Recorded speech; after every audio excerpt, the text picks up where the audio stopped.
Hi, this is Dan O'Day again from Radio Copywriting Masters, and we have a quick case history today from Phil Bernstein. Phil is an account executive from Clear Channel, Portland. And Phil, you're a salesperson who came to the Copywriting Masters class, and you even paid your own way. Is that right? That's correct, yes. I understand you have at least one case history to share with us that somehow came out of that class. Can you quickly tell us about it? Sure.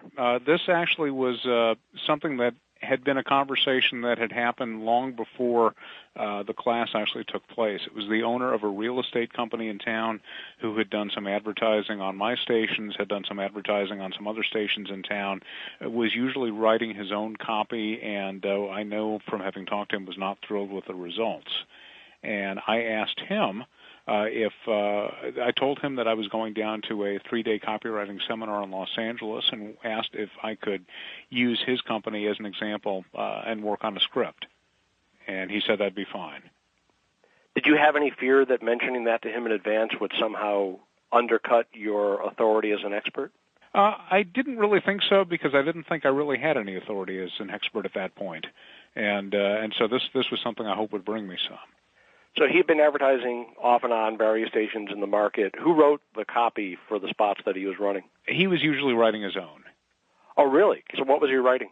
Well, it was a variety of things, and at the time he was running on another station with an ad that, in effect, compared selling your home with being out at a picnic in the park.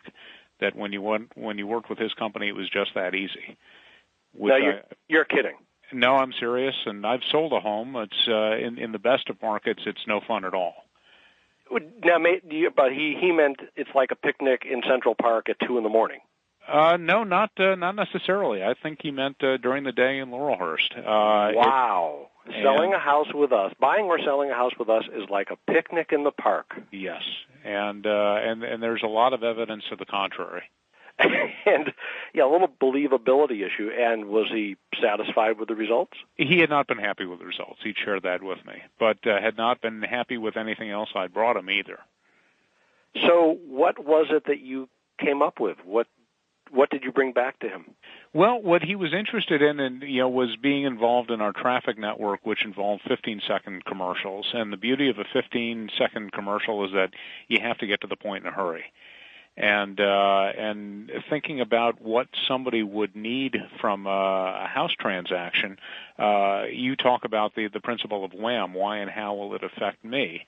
As a homeowner, what I want is to be able to just put the house on the market and close on the deal and get back to my life. And so the ultimate theme that I came up with in your class was list it, sell it, and move on. What a great core message. What a great way to say it. List it, sell it, and move on. You understand that a large percentage of people who hear this are going to steal that line for their clients. Oh, well, I guess as long as each time it runs I get a nickel, that's fine. There you go. Everyone's on the honor system. List it, sell it, and move on. And you had to do it in 15 seconds. Yes. And I seem to recall you saying to me at one point that you were having trouble cutting that message down to a 15-second frame. Yeah, to be able to tell the story in 45 words or less I was having some trouble with that.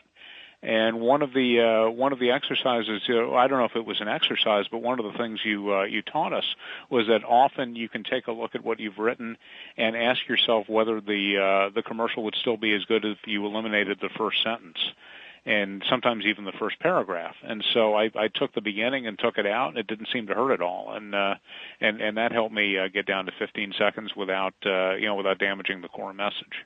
I don't know of any lesson I've learned that's been more valuable to me than cutting out the first paragraph if it's a 30 or a 60. And I learned that from Dick Orkin, and it saves my life just about every time I write copy. So you looked at what you had written, you simply deleted the first sentence, and then you read it and asked yourself, is it any weaker?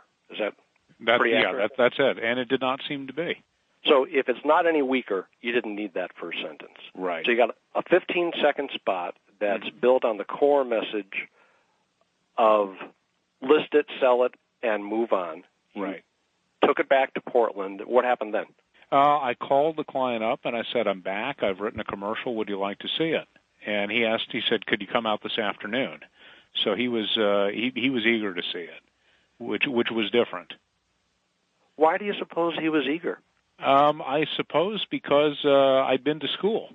That this had the stamp of approval of having consulted an outside expert.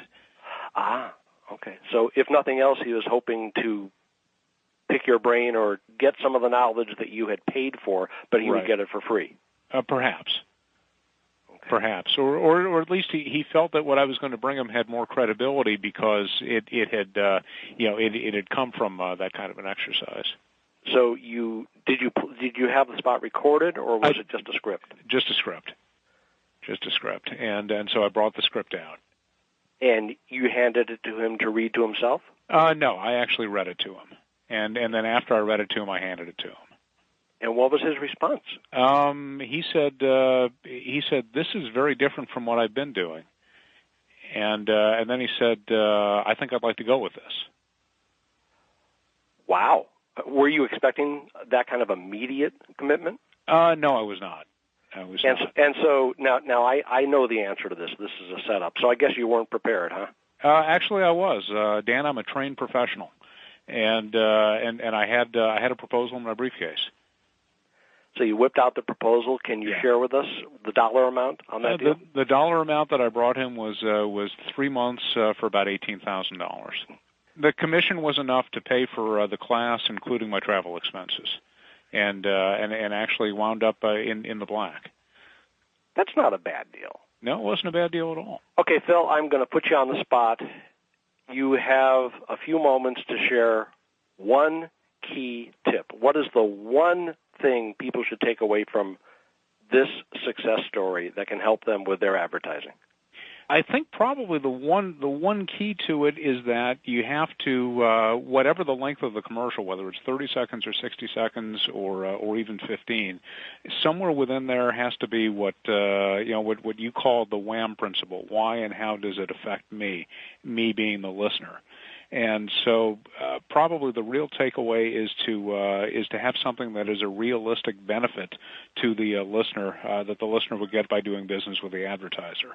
And you've got to get to it quickly. You've got to explain it simply, and you've got to tell them exactly what you want them to do. Yeah, that's actually one of the good things about a 15-second format, which has lots of limitations, but it forces you to identify your core message. It forces you to identify how it affects the listener, and it forces you to say it really concisely. It forces you to get to the point and then shut up, and I think that's not a bad thing.